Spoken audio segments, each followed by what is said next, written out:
বিসমিল্লাহির রহমানির রহিম। আজকে হলো শাওয়াল মাসের 10 তারিখ। তা কারা কারা শাওয়াল মাসের রোজাটা রেখেছেন? আমি কিন্তু শুরু করে দিয়েছি, অলরেডি আমার 4টা হয়ে গেছে আলহামদুলিল্লাহ। তাই ছোটোখাটো এই যে একটু আয়োজন 4 দিনের, আর একটা রেসিপি করেছি, থাম্বনেল দেখে তো বুঝে গিয়েছেন। তো একটু সেই ভাজাটার মজাদার একটা চপ করেছি, তা সেটাই আজকে আপনাদের সাথে শেয়ার করেছি। এখানে একটা ডিমটা সিদ্ধ করে নিয়ে আমি সবজি কুড়োনি দিয়ে এটা কুড়িয়ে নিয়েছি। তারপরে এখানে আমি দিয়ে দিচ্ছি কিছুটা পেঁয়াজ, অল্প অল্পই করে দিবেন যেহেতু এটা আলু চপ করা হবে।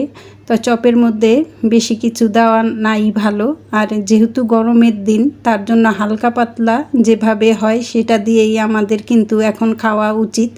বেশি মশলা খাওয়া উচিত না এই গরমের মধ্যে, যথাসম্ভব হালকা পাতলা মশলা দিয়ে আমাদের প্রতিটা খাবার খাওয়া উচিত।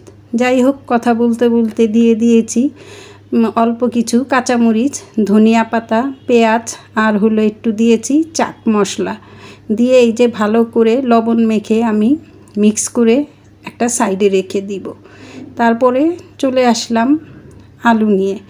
আলুটাও সিদ্ধ করে আমি ভালো করে ডলে নিয়েছি। তারপরে এখানে শুধুমাত্র দিয়ে দিলাম আমি এটা হলো আমার রোজার মাসে আমি যেই ডাবলি বা ঘুমনি যেটাই বলেন সেইটার একটা মশলা রেডি করেছিলাম।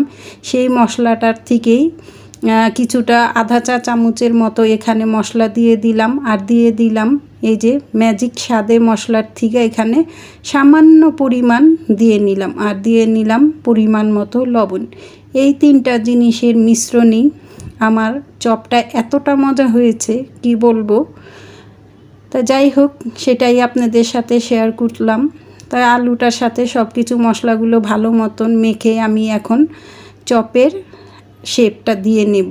আপনারা যে কোনো শেপ দিয়েই নিতে পারেন, তাই একটু দেখিয়ে দিচ্ছি দেখানোর জন্য। তাই সেই যে ওই যে মেখে রাখা যে ডিমটা দেখেন, একটা ডিম দিয়ে মাশাল্লাহ কতগুলো চপ হয়। আর এভাবে করে খেলে ডিমেরও আয় হয়, আবার শরীরেরও কোনো ক্ষতি হয় না, আবার ডিমের চপটারও বেশ ভালো একটা স্বাদ আসে। তো এইভাবে যদি করে নেন দেখবেন একটা ডিম দিয়ে পরিবারের কয়েকজন মিলে এই চপগুলো বিকেলের নাস্তাতেও সস দিয়ে ভালোভাবে খাওয়া যায়, বা পুদিনা পাতার চাটনি, এই ধরনের চাটনি দিয়ে কিন্তু আপনারা এই বিকেলের নাস্তাতে এই ডিম চপটা করে নিতে পারেন। হ্যালো ভিউয়ার্স, আসসালামু আলাইকুম ওয়া রাহমাতুল্লাহি ওয়া বারাকাতুহু। আমার আপু ভাইয়ারা কেমন আছেন? আশা রাখছি যে যেখান থেকে আমার ভিডিওটা দেখছেন বা দেখবেন তারা ভালো আছেন, সুস্থ আছেন। আলহামদুলিল্লাহ, আমার পরিবারের সবাইকে নিয়ে আমরা ভালো আছি।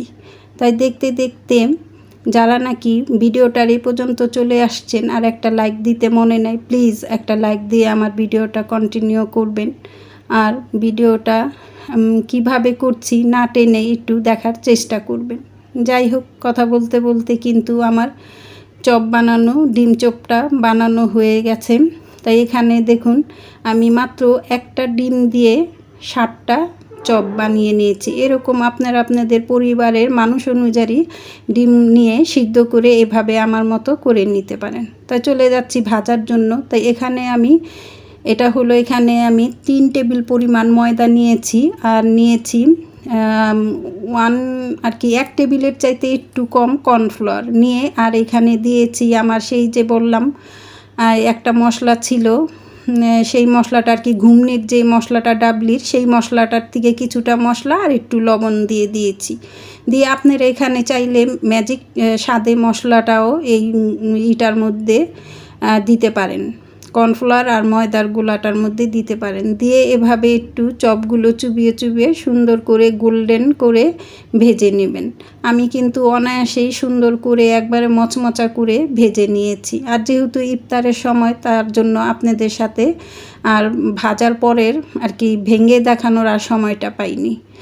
ভিডিওটা দেখতে দেখতে কোনো নতুন আপু ভাইয়ারা যদি আমার রেসিপির কোথাও কোনো অংশে আপনাদের উপকারে আসে বা আমার রেসিপিটা আপনাদের কাছে ভালো লেগে যায়, তাহলে সাবস্ক্রাইব করে দিয়ে আমার পাশে থাকতে পারেন।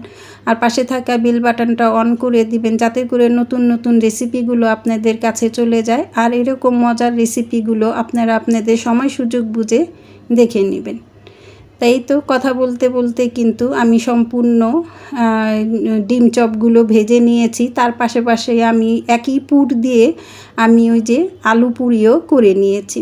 তা ভিডিওটা বড় হয়ে যাবে, তার জন্য আলু পুরিটা আর দেখালাম না, অন্য আরেক সময় আপনাদের সাথে শেয়ার করে নিব। তো কেমন হলো আমার এই ডিম চপ রেসিপিটা আমাকে কমেন্ট করে জানাতে পারেন। আর যদি ভালো লাগে আপনারাও এরকম ট্রাই করতে পারেন।